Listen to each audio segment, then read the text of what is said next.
Hi, it's Katrina. Number 10. The Curse of the Mummy. When archaeologists recently unearthed 168 sarcophagi from an Egyptian necropolis, they discovered something shocking. Some tombs that had been holding the sarcophagi were found to contain curses. Mummy curses that were inscribed into the walls of these dark underground burial chambers.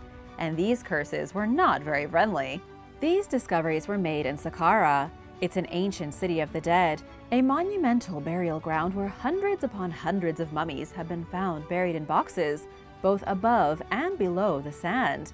The over 160 coffins were only recently uncovered over a 3-month period, and this is after decades of research.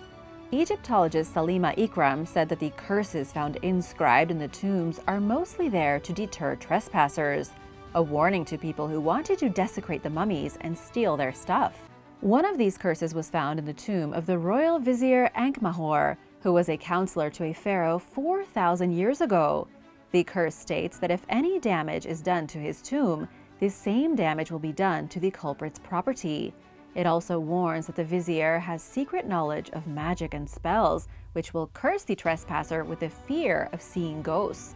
And there are other curses too, like ones that threaten any who trespass will have their neck wrung like a goose. Number 9. The Lady of El Miron. Inside a tomb over 18,000 years old, archaeologists have discovered a hidden message. It was found at a gravesite in northern Spain, where a mysterious woman called the Red Lady of El Miron was buried around 18,700 years ago.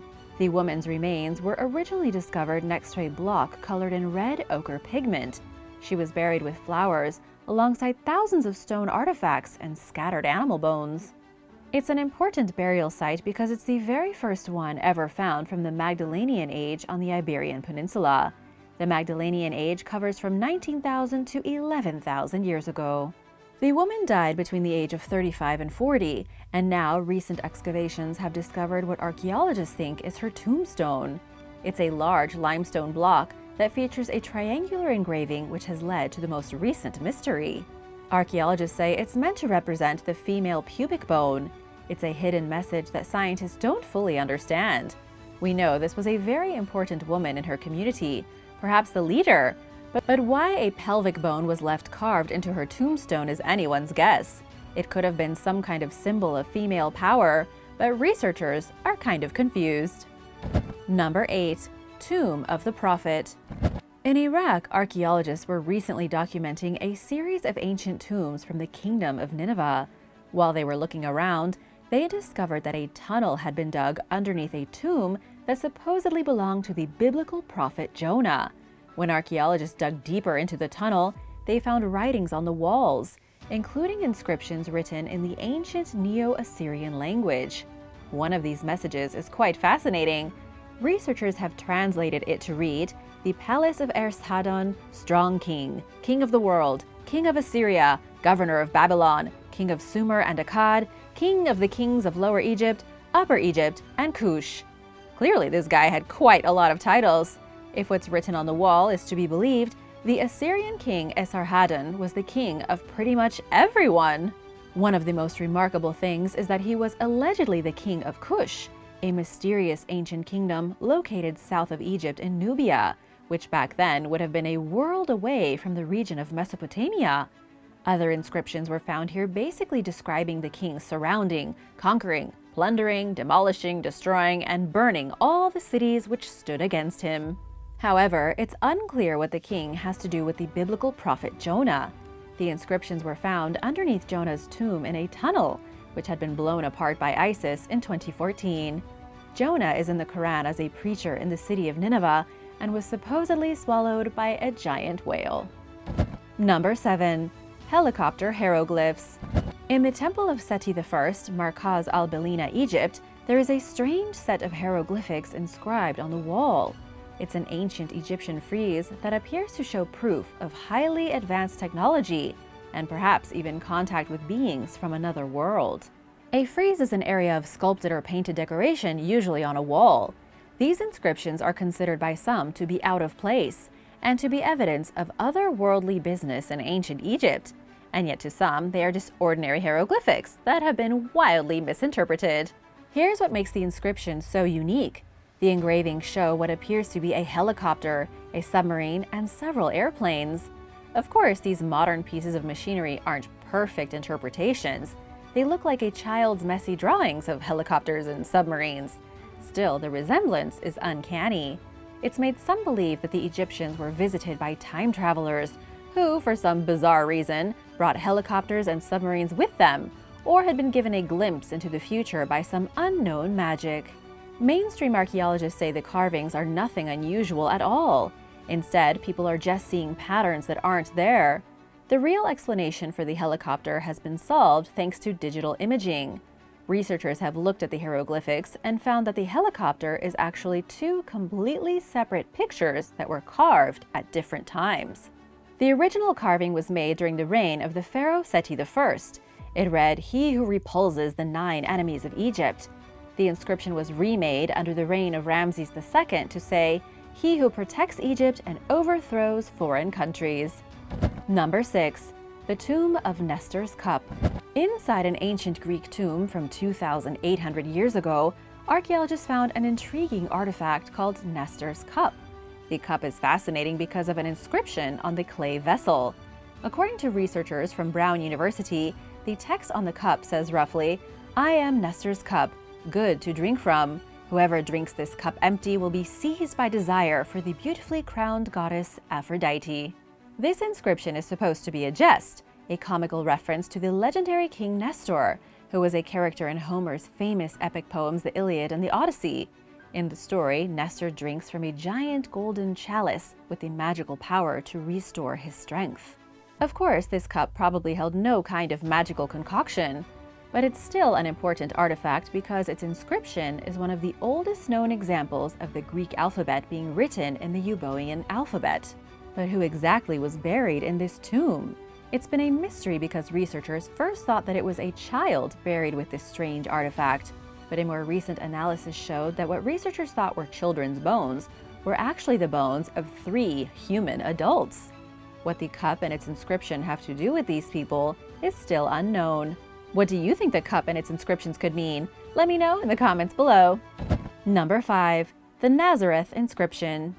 The Nazareth inscription was supposedly the Roman response to finding Jesus' tomb empty after the resurrection 2,000 years ago. It's also called the Nazareth Decree, and it's a huge marble slab carved with an edict that was issued by the Roman Emperor Caesar. The declaration on the slab is a warning that anyone caught robbing a grave will be given severe punishment. That's pretty much all it says. It's a warning to potential grave robbers. Nobody actually knows where this slab came from. Its first documented sighting was when it came to Paris in 1878, sold by a German collector named Wilhelm Frohner. He didn't leave any notes on where he'd originally acquired it, so its origins are still a mystery.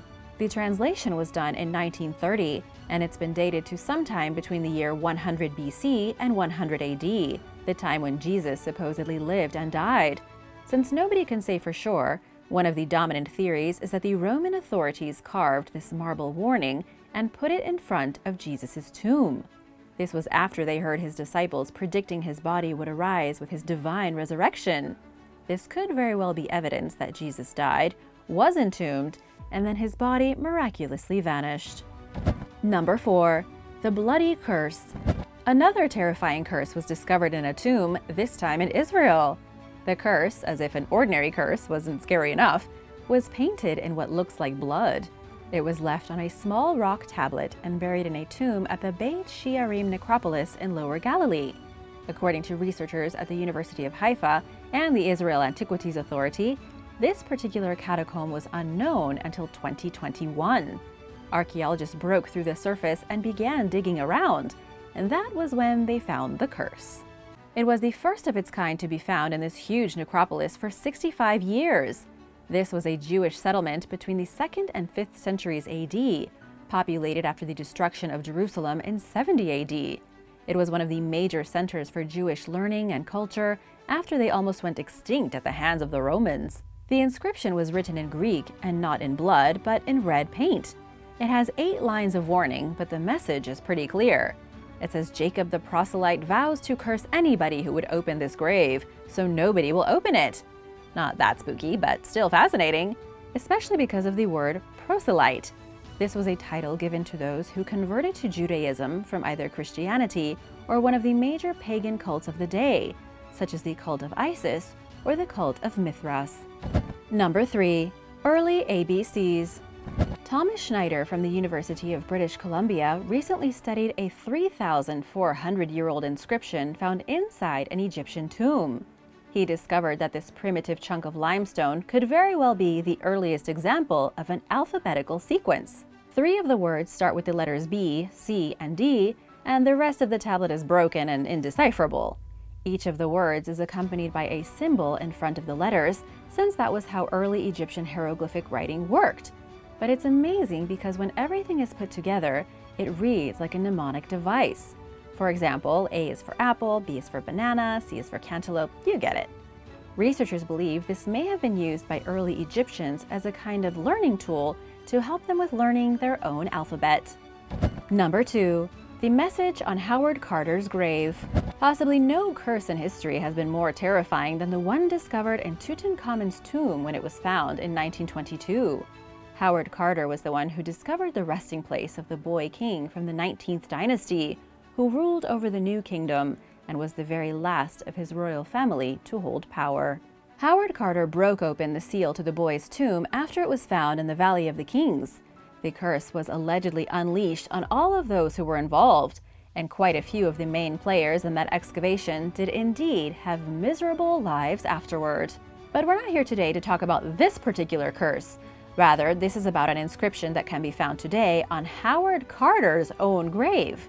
When Howard started rooting through the tomb, he found a lot of good stuff. Hundreds of artifacts, gold figurines, an absolute wealth of treasure. But Carter's very favorite artifact was a mysterious cup with an inscription written on it. It's now known as the Lotus Chalice, and it's one of the most valuable artifacts from ancient Egypt. It took some time after the discovery, but the writing on the chalice was finally translated. Howard Carter loved the message so much that he made sure that when he died, the entire thing was transcribed on his tombstone. It says, "May your spirit live, may you spend millions of years, you who love Thebes, sitting with your face to the north wind, your eyes beholding happiness." Number 1. The mysterious tomb of Roxana. At an ancient Greek tomb in northern Macedonia, researchers discovered paintings on a group of columns. According to the culture minister Kostas Tassoulas, the columns at the ancient tomb of Amphipolis were cleaned to reveal paintings. These paintings may just help solve the mystery of who is buried here. This is one of the biggest tombs in all of ancient Greece, built back in the days of Alexander the Great, but we don't know who it was for. And just before the mysterious paintings were found inside, a skeleton was unearthed beneath. It wasn't a simple thing to find either. Researchers had to dig through the floor, past giant statues of sphinxes, then break through a solid wall into a hidden antechamber. The chamber was decorated with beautiful mosaics, and there in the dark was a body. This body had been lying undisturbed in total darkness for about 2,300 years. This probably wasn't Alexander's tomb, something that still has never been found. But there is a very good chance that the person found buried underneath this place was Roxana, Alexander's Persian wife. She was one of the most important women in Greek history, Alexander's trusted partner as he conquered the known world until he died at the young age of 32. And while there weren't any hidden messages or inscriptions for clues, researchers think the paintings could help with the identity of the body. In the mysterious paintings found above the tomb, there is a woman shown who seems to be of great importance. This woman in the paintings could very well be Roxana. Thanks for watching! Be sure to subscribe if you haven't already, and I'll see you soon for more amazing videos. Bye!